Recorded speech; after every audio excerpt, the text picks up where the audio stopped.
This was the scene in May outside the Turkish embassy in Washington. After a meeting with U.S. President Donald Trump, Turkish President Recep Tayyip Erdogan looked on as his dark-suited security agents beat and kicked protesters. We all saw the violence that was perpetrated against peaceful demonstrators here in Washington, D.C., and it's just something we're not going to tolerate. Their motive, whatever they were doing, is really not important. I think what's important is the fact that you had peaceful demonstrators that were physically assaulted. Now, Washington police have issued warrants for 12 Turkish security officials, and they say they plan to issue a dozen more. 2 Americans and 2 Canadians were also charged.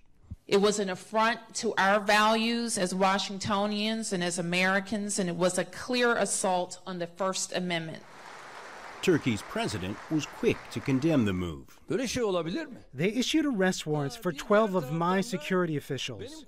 What kind of law is this? What kind of legal system is this?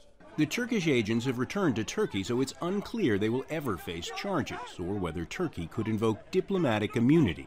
Our actions will be responsive and proportional to the charges. Our focus is to work with law enforcement officials to ensure that those who are responsible for the violence are held accountable for those actions. The protesters were speaking out against Erdogan's crackdown on dissidents back home, including jailing 140 journalists last year. President Trump did not address that as he welcomed the Turkish leader.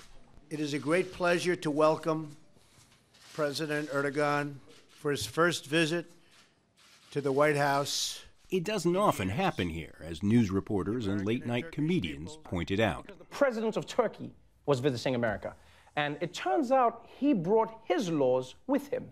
A foreign leader brought his goons into America to turn a peaceful protest into a surprise Black Friday.